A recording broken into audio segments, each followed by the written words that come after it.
9월 6일 수요일입니다. 굿모닝 브리핑 시작합니다. 오늘 먼저 볼 기사는 조선일보인데요. 위기의 경찰, 위아래로 빠져나간다라는 제목입니다.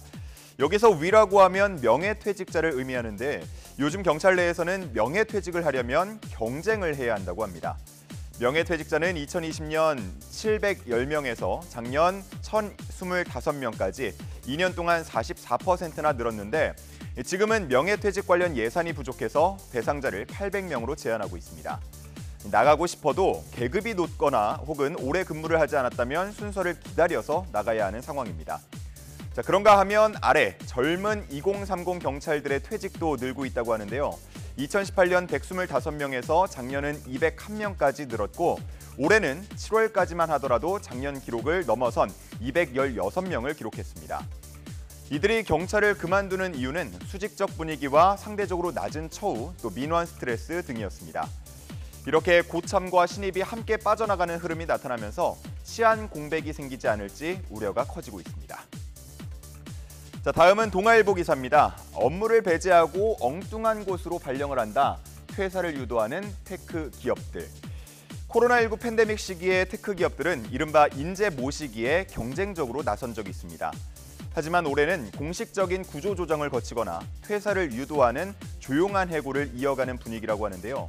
이유는 팬데믹 이후에 수익이 크게 줄었고 적자가 누적된 상황에서 금리 인상 등으로 새로운 자금을 조달할 길마저 막혔기 때문입니다. 이 업계에서는 팬데믹을 거치면서 내실 없이 몸만 커진 기업들이 많다면서 앞으로 당분간은 과거와 같은 채용 호황은 오지 않을 거라고 암울한 전망을 내놓고 있었습니다. 한편 함께 실린 기사를 보면 이런 테크 기업들의 조용한 해고 바람 속에서도 AI 관련 직군에서는 역시나 인력 쟁탈전이 벌어지고 있다고 하는데 수억 원의 연봉을 내걸고 또 국내에서만 인재를 찾기 어렵기 때문에 재택근무 조건으로 해외의 개발자까지 채용하고 있는 상황입니다. 과연 이번 AI 인력 블랙홀은 언제까지 이어질지 그리고 이 쟁탈전의 결말은 또 어떻게 될지 주목됩니다.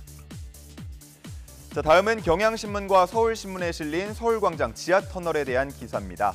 먼저 경향신문에는 이렇게 사진이 크게 실려 있는데 어제 취재진이 이 공간을 둘러보고 있는 모습이 담겨 있습니다. 서울광장 지하터널은 시청역과 을지로 입구역 사이에 335m 길이로 만들어진 공간인데요. 1983년쯤, 그러니까 40년 전쯤 조성됐을 걸로 추정됩니다. 여기서 추정이라고 말한 건 현재 관련된 정확한 자료가 남아있지 않기 때문인데 왜 이런 공간이 만들어진 건지, 언제 만들어진 건지 그 정확한 기록이 없다고 합니다. 서울시는 최근 지하철 역사 공간을 도심 명소로 만드는 프로젝트를 진행하고 있는데 이 공간 역시도 시민들이 누리고 즐길 수 있는 곳으로 활용할 방침입니다. 그래서 오는 8일부터 23일까지 매주 금요일과 토요일 하루 4회 회차별 10명 내외로 투어를 진행한다고 하고요. 이 공간을 활용할 수 있는 방안에 대해서 공모전도 진행한다고 합니다. 관심 있는 분들은 공공서비스 예약 누리집을 통해서 신청 가능하고요.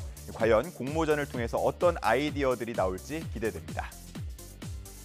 오늘 마지막으로 볼 기사는 모유 수유와 관련한 내용입니다. 제목을 보면 모유 수유율이 34%, 10년 사이에 반토막 났다라고 쓰여 있습니다.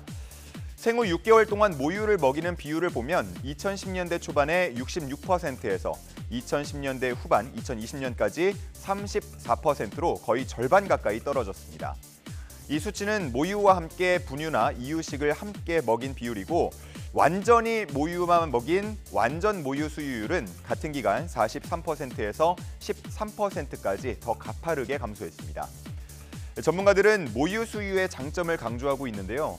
아이는 면역력을 길러서 각종 질병에 걸릴 위험이 낮아지고 또 엄마는 아기와 정서적 유대를 나누는 것은 물론 역시나 유방암 등 질병 발생 가능성이 낮아질 수 있다고 봅니다.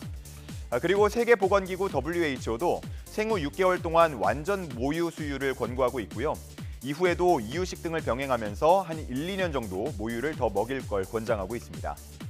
하지만 우리나라에서 그러기 위해서는 인프라 마련이 시급해 보이는데 이 기사에 담긴 한 워킹맘의 인터뷰를 보면 회사 규모가 작아서 수유실이 따로 없다면서 유축기나 아이스팩 등을 챙겨서 서너 시간마다 한 번씩 근처에 있는 백화점에 들러서 유축을 한다고 합니다.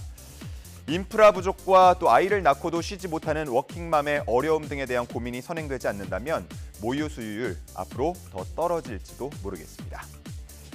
9월 6일 아침 신문 살펴봤습니다. 지금까지 굿모닝 브리핑이었습니다.